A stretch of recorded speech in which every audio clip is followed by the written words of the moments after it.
다윗은 아내가 한 10여 명 됐습니다. 솔로몬은 1000명이었는데 아버지 다윗은 10여 명쯤 됐는데 자식은 한 20명 됐어요.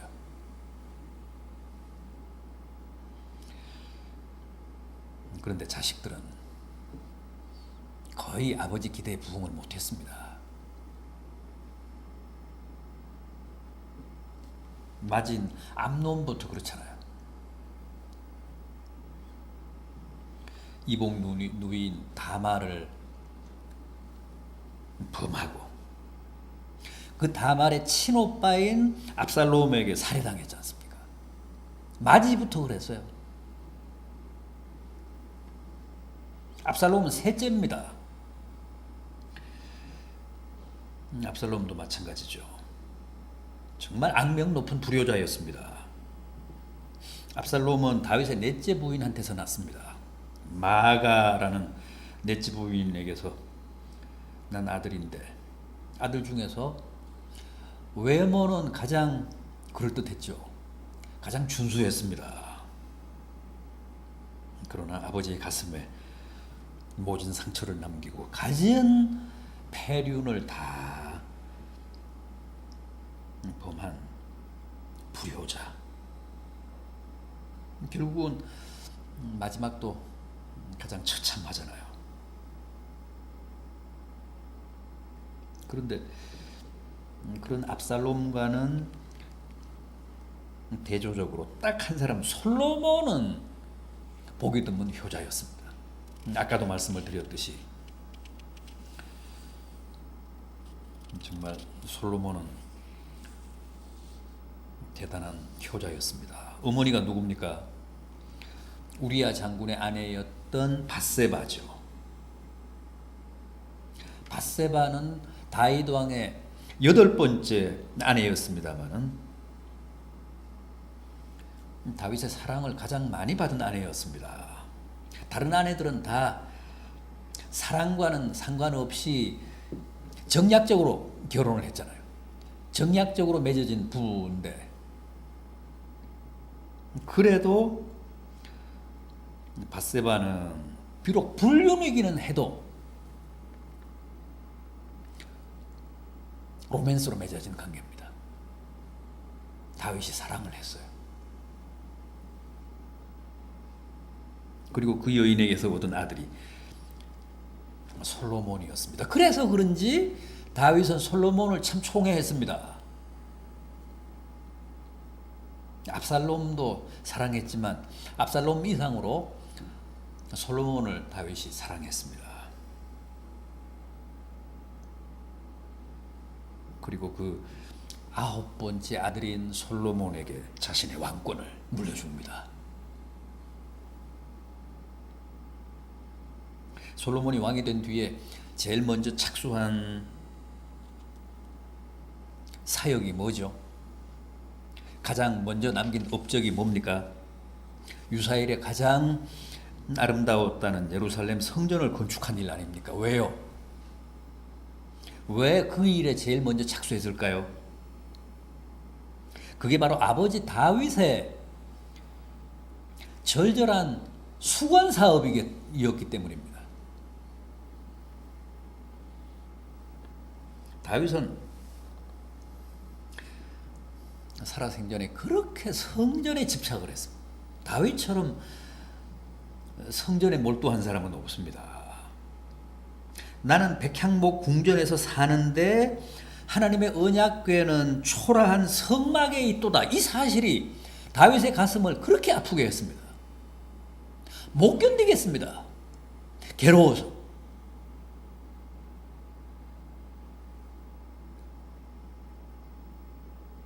그래서 하루빨리 자기가 살고 있는 궁전보다 훨씬 더 아름다운 성전을 짓기를 원했습니다. 그러나 하나님은 그의 소원을 들어주시지 않죠.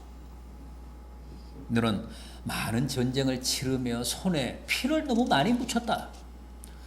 그래서 네 손으로 성전 짓기는 적절하지 않다. 그러면서 뭐라고 하셨습니까? 내 몸에서 난 내 씨를 세워 그로 하여금 너 대신 성전을 건축하게 하리라. 그 씨가 누굽니까? 솔로몬이었습니다. 너는 안 되고 너는 성전 짓기에는 적절하지 않고 네 씨를 통해 솔로몬을 통해 성전을 짓게 하마. 따라서 솔로몬의 예루살렘 성전 건축은 솔로몬 자신의 소원이 아니라 선친인 다윗의 유지였습니다.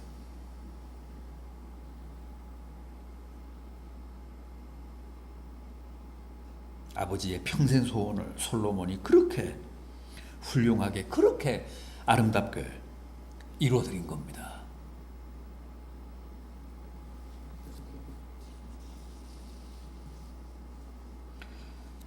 그래서 하나님이 그를 얼마나 축복하셨습니까? 세상에서 인류 역사에서 솔로몬처럼 지혜롭고 솔로몬처럼 큰 영화를 누린 왕이 다시 없다고 하지 않았습니까? 너 전에도 없었거니와 내 후에도 없으리라.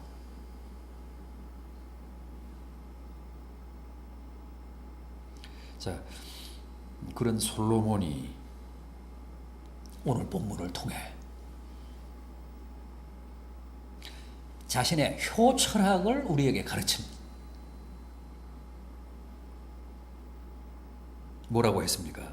먼저 부모에게 청종하라 그럽니다. 청종하라. 오늘 본문을 보십시오. 너를 낳은 아비에게 청종하고 그랬잖아요.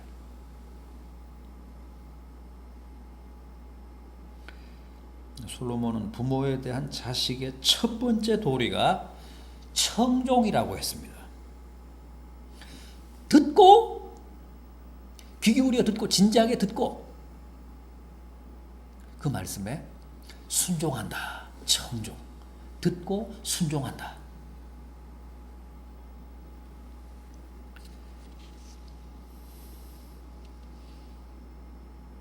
아비의 뜻을 청종해서 아름다운 예루살렘 성전을 봉헌했듯이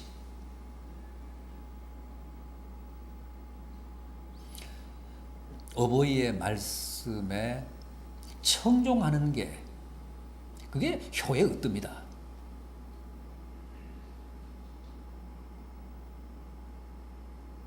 아까도 말씀을 드렸습니다만 솔로몬은 홀로 된 어머니 앞에서도 효를 다짐했잖아요. 무슨 말씀이든 제가 다 듣겠습니다.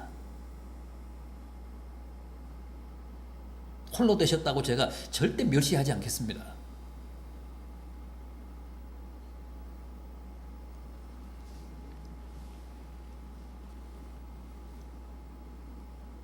그러면서 솔로몬은 하나님이 바라시는 효의 진정한 모범을 보였습니다. 이날 이때까지 우리 앞에 효의 귀감으로 우뚝 서 있습니다.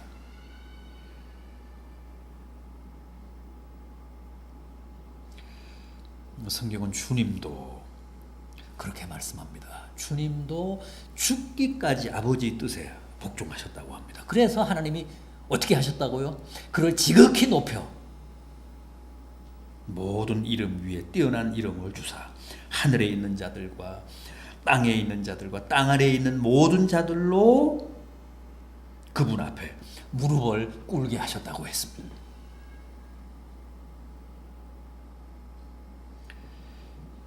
부디 부모님 말씀에 청종합시다. 그게 천하의 효자였던 솔로몬의 첫 번째 당부입니다. 다음은 뭐라고 했습니까? 부모를 무시하지 말라 그랬습니다. 22절 하반절 보십시오. 내 늙은 어미를 경히 여기지 말라. 경히 여기지 말라는 것은 부모님이 늙으셨다고 함부로 대하면서 소외시키지 말라, 학대하지 말라는 뜻입니다.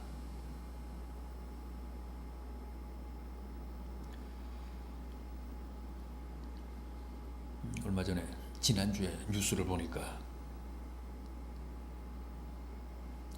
학대와 구타를 견디지 못해 무작정 가출하는 노령의 부모들이 늘고 있다고 합니다. 해마다.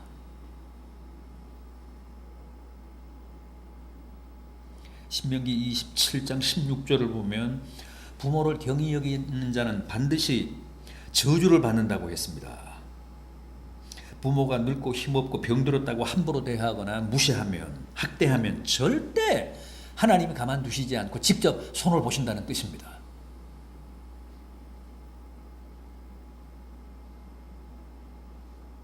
왜요?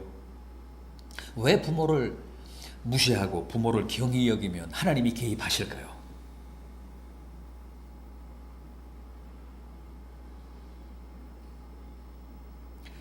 부모를 멸시하는 태도는 궁극적으로 하나님을 멸시하는 행위이기 때문에 그렇습니다. 그래서 하나님이 직접 심판하신다는 겁니다.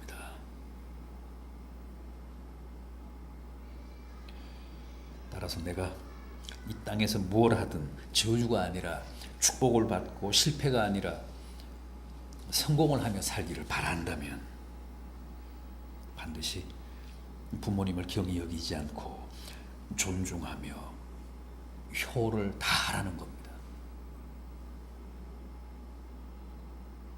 그게 솔로몬의 가르침입니다.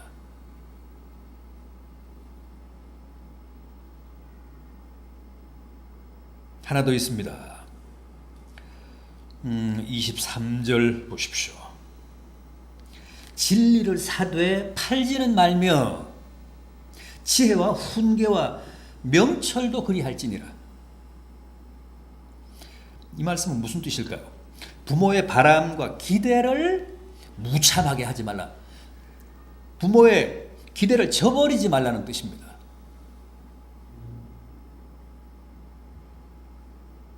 부모님들은 다 자식들이 부지런히 진리를 사고 평생 지혜와 훈계와 명철을 쫓으며 살기를 바라십니다. 그러므로 자식들은 최대한 부모님의 그 기대에 부응하며 사는 게 효라는 거예요.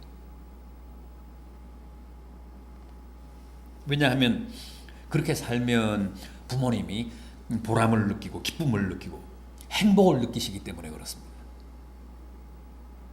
부모님들은 자식들에 대해 다 기대가 있습니다. 그런데 자식이 그 기대에 부응하면 가장 행복해 하십니다. 그게 효라는 사실을 깨닫고 늘 그렇게 살기를 힘쓰라는 거예요. 부모님 나름대로 자식이 기대를 걸었는데 그 기대를 무참하게 하면 절망하십니다.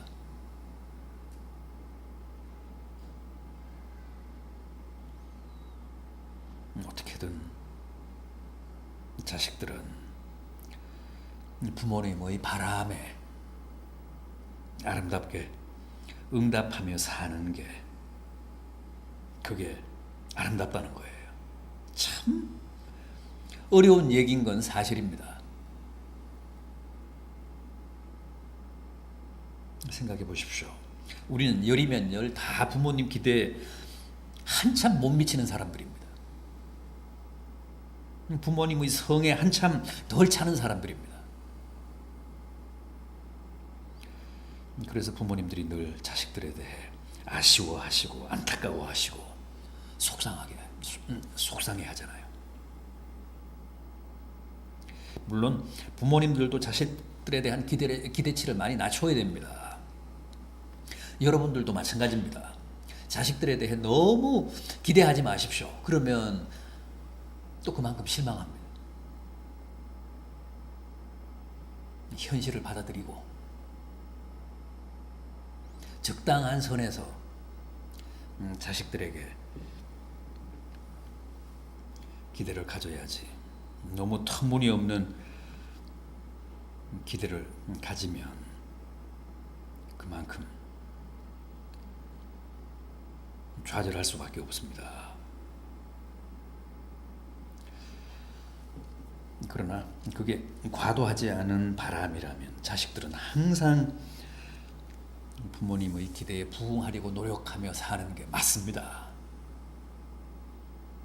솔로몬은 그랬습니다. 그는 정말 부모님의 바람과 기대에 누구보다도 충실하게 응답하며 살았습니다. 아버지의 유지와 어머니의 소원을 다 받들고 다 잘 들어드렸습니다. 그랬기 때문에 그만큼 남다른 하나님의 은혜와 축복을 누린 전무후무한 여호와의 왕이 되어 40년간 이스라엘의 태평성대를 이끌었습니다. 자기 아버지는 하루도 쉬지 않고 전쟁으로 40년을 살았잖아요. 40년을 보냈잖아요. 솔로몬이 이스라엘의 3대째 왕인데 초대 왕인 사울도 절대 평탄하지 않았습니다. 오죽하며 정신병까지 걸렸을 거예요. 다윗도 나라를 일으키는 때였으니까 항상 전쟁했습니다. 그런데 솔로몬은 40년간 정말 전쟁 한 번 안 하고 태평성대를 보냈습니다.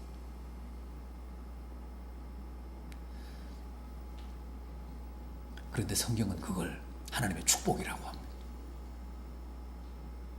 하나님의 은혜를 베푸셔서 솔로몬이 그렇게 영화의 날을 보냈다고 합니다.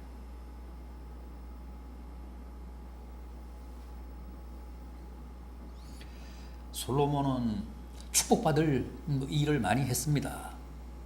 그런데 그 중에 중요한 하나가 바로 이 효도라는 거예요. 부모에게 효도한 이상으로 하나님께도 효를 다했잖아요. 그래서 하나님이 솔로몬에게 복을 주시되 아예 부어주셨습니다.